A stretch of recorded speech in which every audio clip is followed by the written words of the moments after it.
శ్రీ గురుభ్యో నమః.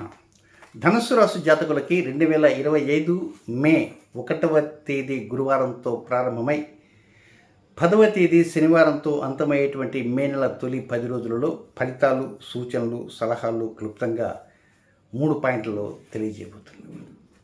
ఈ ధనుస్సు రాశికి అధిపతే గురువు. ఆ గురువే ఈ నెల 14వ తేదీ రాత్రికి ఆయన రాశి మార్పిడి జరగబోతున్నాడు. మిథున రాశికి వెళ్తాడు.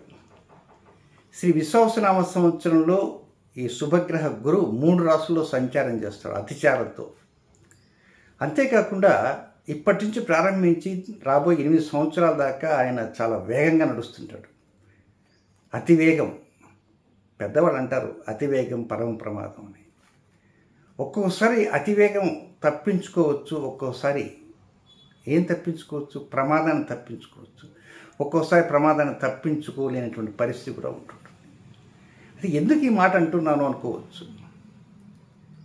ఉగాదికి ముందున షడ్గ్రహ కూటమి అంటూ జరిగింది మీకు 4వ రాశిలో. ఆ కూటమి కారణంగా ప్రతి రాశికి ఏవేవో ఇబ్బందులు వస్తాయని చెప్పి యూట్యూబర్స్ అంతా కూడా గోల పెట్టేశారు. నేను వాటిని ఖండిస్తూ, ఇది వ్యక్తులపైన దీని ప్రభావం చూపదు, దేశాలపైన, దేశ నాయకులపైన, సరిహద్దు దేశాలపైన, శత్రు దేశాలపైన దాని ప్రభావం ఉంటుంది అనేటువంటిది ఆ రోజు నొక్కి వక్కానించారు. దీనికి తోడు శ్రాపిత దోషము మార్చి 29వ తేదీ నుంచి మే 18 దాకా శ్రాపిత దోషం జరుగుతున్నదని, అలాగే మరొక దోషం కూడా ఉంది. అది జూన్ 8 నుంచి జూన్ 7 నుంచో 8 నుంచో జూలై 28 దాకా.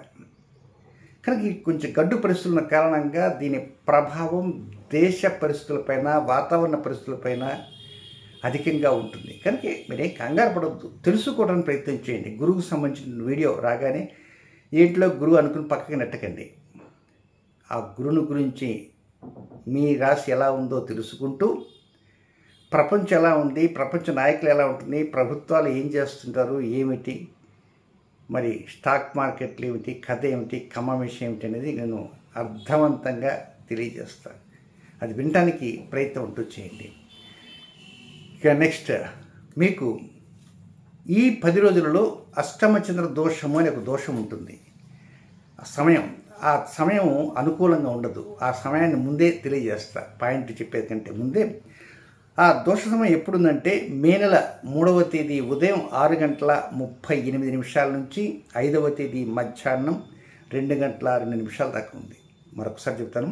అష్టమ చంద్ర దోష సమయం 3వ తేదీ ఉదయం 6:28 నుంచి 5వ తేదీ మధ్యాహ్నం 2:02 వరకు ఉంది. ఈ టైం అనుకూలమైన టైం కాదు.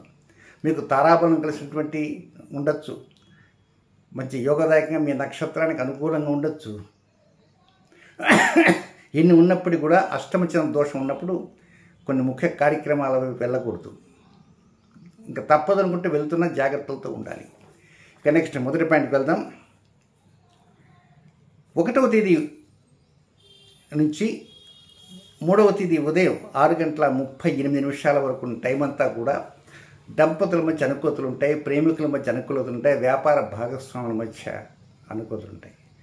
శ్రీమతికి శ్రీవారు కానీ, శ్రీమతికి శ్రీవారు కానీ, శ్రీవారికి శ్రీమతి కానీ ఒకరికి ఒకరు చాలా అనుకూలంగా ప్రవర్తిస్తూ మేలైన లబ్ధిని పొందటే విధంగా వారి యొక్క స్థితిగతులు కనపడుతుంటాయి. అలాగే ప్రేమికులు కూడా అనుకూలంగా ఉంటారు. వివాహం కానిటువంటి వారికి కూడా 1-2 తారీఖులో ఏవో కొన్ని మంచి వార్తలు వినడానికి అవకాశాలన్నీ కూడా అంది వచ్చే సూచనలు కనపడుతున్నాయి. ఇక 2వ పాయింట్కి వెళ్తే అది 3వ తేదీ ఉదయం 6:38 ప్రారంభమై 7వ తేదీ రాత్రి 12:58 వరకు ఉన్నటువంటి సమయం అది అనుకూలమైన సమయం కాదు. క్రొత్త నిర్ణయాలకి, కొంగ్రొత్త నిర్ణయాలకి పక్కన పెట్టేయాలా.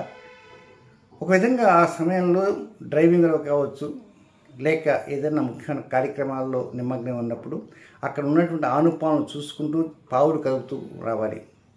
ప్రయాణాలు ఉంటే ప్రయాణాల్లో, డ్రైవింగ్లో జాగ్రత్తగా ఉండాలి. తండ్రితో కానీ, చిన్నాన్నతో కానీ, పెదనాన్నతో కానీ, చిన్నత్త, మేనత్తలే ఉంటారు కనుక అలాంటి వాళ్ళతో కూడా పరుష పదజాలంతో మాట్లాడకుండా కామ్గా ఆ టైం దాటేంతవరకు ఉండాలి. అంతే తప్ప మమ్మల్ని అన్నారా, మేము తిరిగి అంటాము అనేటువంటి రీతిలో అనకూడదు. ఎందుచేతనంటే 3వ తేదీ ఉదయం దగ్గర నుంచి 7వ తేదీ రాత్రి అర్ధరాత్రి దాకా అనుకూల సమయం కాదు. పైగా అష్టమ చంద్రుడు దోషం కూడా ప్రారంభంలోనే చెప్పారు, అది కూడా కలిసి ఉంది. కనుక 3వ తేదీ, 4వ తేదీ, 5వ తేదీ, 6వ తేదీ, 7వ తేదీ 5 రోజులు ఫుల్ డేస్ కంట్రోల్లో ఉండాలి. కోపాలకు వెళ్ళకూడదు, తాపాలకు వెళ్ళకూడదు, అనవసర ఖర్చులు పెట్టకండి, షేర్ మార్కెట్ జోలికి వెళ్ళకండి, ప్రయాణాల్లో జాగ్రత్త ఉండండి, డ్రైవింగ్లో జాగ్రత్త ఉండండి. ఏదైనా చిన్నపాటి లోపం వచ్చినా డాక్టర్ని సంప్రదించండి. ఇక నెక్స్ట్ చివరిగా ఉన్నటువంటి 3వ పాయింట్ ఏమిటంటే 7వ తేదీ రాత్రి 12:58 ప్రారంభమై 10వ తేదీ అర్ధరాత్రి వరకు ఉండే సమయం ఇది బ్రహ్మాండంగా అనుకూలంగా ఉంటుంది. మీరు ఏం చెప్పినా ఎదుటివారు సావధానంగా వినే సూచనలు కనబడుతున్నాయి. లబ్ధి కూడా బాగా అనుకూలంగా ఉంటుంది. డెవలప్మెంట్ బాగుంటుంది. లైఫ్ అడ్మినిస్ట్రేషన్ బాగుంటుంది. ఉద్యోగం కావచ్చు, వ్యాపారం కావచ్చు, వ్యవహారాలు కావచ్చు, ఆరోగ్య విషయాలు కావచ్చు, లేక ఏదైనా కాంట్రాక్ట్లు కావచ్చు, పైవారితో మాట్లాడటం కానీ, దిగువారితో సంభాషించడం కానీ, ఏదైనా సరే ఆలుమగల మధ్య కావచ్చు, ప్రేమికుల మధ్య కావచ్చు, వ్యాపార భాగస్వాముల మధ్య కావచ్చు, రాజకీయ నాయకులతో ముచ్చట్లు కావచ్చు. సో ఆల్ ఇన్ ఆల్ అంతా కూడా చక్కగా అనుకున్నది. ఎప్పుడప్పుడు 8, 9, 10 3 రోజులు చక్కగా అనుకూలంగా ఫేవరబుల్గా ఉంటాయి. కనుక ముందుకు దూసుకుని వెళ్ళవచ్చు. నెక్స్ట్ ఈ నక్షత్రాలు అంటే ఈ ధనుసు రాశిలో జన్మించిన జాతకులు ఉన్నారు కనుక వాళ్ళు ఏమిటంటే మూలా నక్షత్రంలో జన్మించినటువంటి జాతకులకి 2వ తేదీ శుక్రవారం మధ్యాహ్నం 1:04 నుంచి 3వ తేదీ శనివారం మధ్యాహ్నం 12:34 వరకు వారికి అనుకూలమైన సమయం కాదు. ఎవరికి? మూలా నక్షత్ర జాతకులకి. కనుక రొటీన్ కార్యక్రమం మాత్రం చేసుకోవచ్చు. నెక్స్ట్ పూర్వాషాఢ నక్షత్రంలో జన్మించిన జాతకులకి 3వ తేదీ శనివారం మధ్యాహ్నం 12:34 నుంచి 4వ తేదీ ఆదివారం మధ్యాహ్నం 12:53 వరకు వారికి అనుకూలమైన సమయం కాదు. అయితే ఇక్కడ గమనించవలసిందంటే పూర్వాషాఢ వారికి ముందు నుంచే అష్టమ చంద్రుడు ప్రారంభం ఉంటారు. ఈవెన్ మూలవారికి కూడా అష్టమ ప్రారంభం ఉంటుంది. కనుక అష్టమ చంద్రుడు 1 నుంచే స్టార్ట్ అయ్యింది. కానీ మూలవారికి 2 నుంచి చెప్పా. అంటే 1 నుంచే అష్టమ చంద్రుడు ప్లస్ ఈ వ్యతిరేక సమయం 2 కలిసి ఉన్నాయి.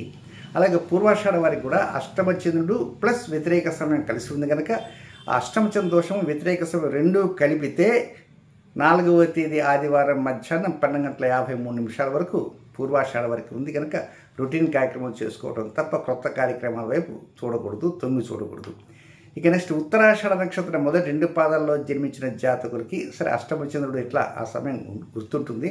దాంతోపాటు 4వ తేదీ ఆదివారం మధ్యాహ్నం 12:53 నుంచి 5వ తేదీ సోమవారం మధ్యాహ్నం 2:01 వరకు ఉన్న సమయం అనుకూలమైనది కాదు. కొత్త నిర్ణయాల వైపు మొగ్గు చూపకండి. పాత నిర్ణయాల వైపు మొగ్గు చూపుతూ రొటీన్ కార్యక్రమాన్ని తప్పకుండా చేసుకోవడానికి ప్రయత్నం చేయండి. గురు సంబంధమైన వీడియో వస్తే మాత్రం తప్పకుండా నిదానంగా సావధానంగా ఆ వీడియోని తిలకించి అర్థం చేసుకోవడానికి ప్రయత్నం చేయండి. శుభం.